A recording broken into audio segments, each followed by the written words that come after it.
ஆண்டவருக்கு பயப்படும் கணவன். Praise the Lord. கிறிஸ்து திருச்சபைக்கு தலையாய் இருப்பது போல கணவர் மனைவிக்கு தலையாய் இருக்கிறார். எபேசியர் 5:23. அவனோ உன்னை ஆள்பவன். தொடக்க நூல் 3:16. அதாவது ஆண்டவரின் நியதிப்படி கணவன்தான் வீட்டிற்கு தலைவன். அவன் படித்தவனாக இருந்தாலும் சரி, படிக்காதவனாக இருந்தாலும் சரி, இதுதான் விவிலிய உண்மை. இந்த உண்மையை மறுப்பவர்கள் ஆண்டவரின் கூற்றுக்கு எதிராக செயல்படுபவர்கள். எந்த வீட்டில் கணவன் உயிரோடு இருக்கும் பொழுது தன் வீட்டில் மனைவி தலையாய் செயல்படுகிறாளோ அந்த வீட்டில் கிறிஸ்து தலைவராக இருக்கவே முடியாது. இந்த நவீன உலகில் ஆணும் பெண்ணும் சமம் என்ற கோஷங்கள் பல எழும்பினாலும் விவிலியத்தின்படி வீட்டிற்கு எப்பொழுதும் ஆண்தான் தலைவர். ஆனால் தற்பொழுது நாம் காண்பது என்ன? தங்கள் கணவரை பெயர் சொல்லி அழைக்கும் பெண்கள், வாடா போடா என்று மரியாதையின்றி அழைக்கும் பெண்கள். இவர்கள் எல்லாம் அறிந்து கொள்ள வேண்டியது என்னவென்றால், நவீன உலகிற்கு ஏற்ப அவர்கள் தங்களை மாற்றிக்கொள்ளலாம்.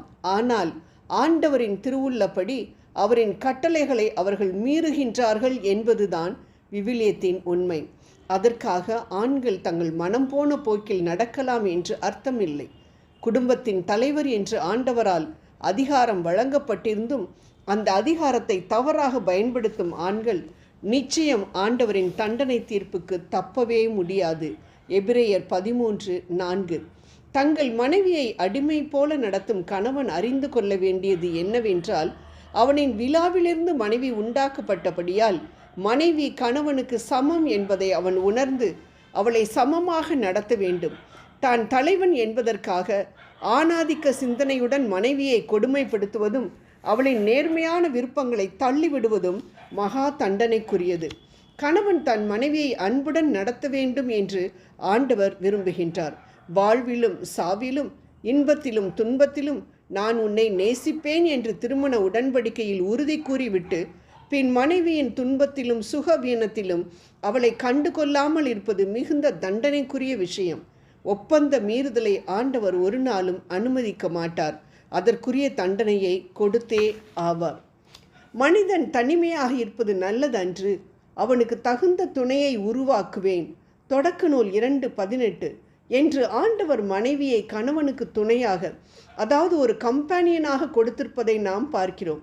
நமது சுகத்திலும் சுகவீனத்திலும் நம்மோடு கைகோர்த்து நடக்கக்கூடிய துணைதான் நம் மனைவி. மனைவியை துணையாக பார்க்காமல் சுமையாக பார்க்கக்கூடிய கணவனும், துணைக்கு பதிலாக தலையாக பார்க்கக்கூடிய கணவனும் ஆண்டவருக்கு பதில் சொல்ல வேண்டும். பெண் என்ற ஒரே காரணத்திற்காக அவர்களது ஆலோசனை சரியானதாக இருக்காது என்று நினைக்கும் கணவன், இஸ்ரேல் தேசமே நீதி கேட்டு சென்ற தெபோராலை நீதி தலைவர்கள் 4:5 மறக்கவே கூடாது. கணவன் அறிந்து கொள்ள வேண்டிய விஷயம் என்னவென்றால், ஆலோசனையை மனைவியிடம் கேட்கலாம், ஆனால் முடிவு எடுக்க வேண்டியது ஆண்டவரின் ஆலோசனை படிதான். கணவருக்கு உள்ள மிக முக்கிய பொறுப்பு மனைவியை புரிந்து நடப்பதுதான் என்று சொல்லிக்கொண்டு அநேக கணவன்மார்கள் தங்களின் தாய் தந்தையை புறக்கணிப்பதை இவ்வுலகில் பார்க்கின்றோம். இந்த இடத்தில் நான் கூற விரும்புவது என்னவென்றால், இருவரையும் சமமாக நடத்த வேண்டும் என்று ஆண்டவர் விரும்புகிறார். எபேசியர் 5:31 இதனால் கணவர் தன் தாய் தந்தையை விட்டு தன் மனைவியுடன் ஒன்றித்திருப்பார், இருவரும் ஒரே உடலாயிருப்பார் என்று புனித பவுல் கூறுவதை பார்க்கிறோம். நம் ஆண்டவரின் கூற்றை தொடக்க நூல் 2:24 புனித பவுல் உறுதியுடன் ஆமோதிப்பதை பார்க்கின்றோம்.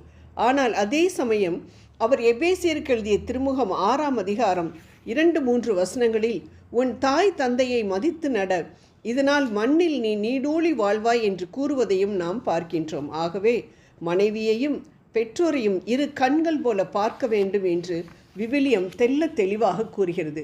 அன்பான சகோதரர்களே, இவை அனைத்திலும் முதல் கட்டளையாக ஆண்டவர் நமக்கு கொடுத்திருப்பது, என்னை விட தன் தாய், மனைவி, பிள்ளைகள், சகோதர சகோதரிகளை மேலாக கருதுபவர்கள் எனக்கு சீடராய் இருக்க முடியாது. லூக்கா 14:26.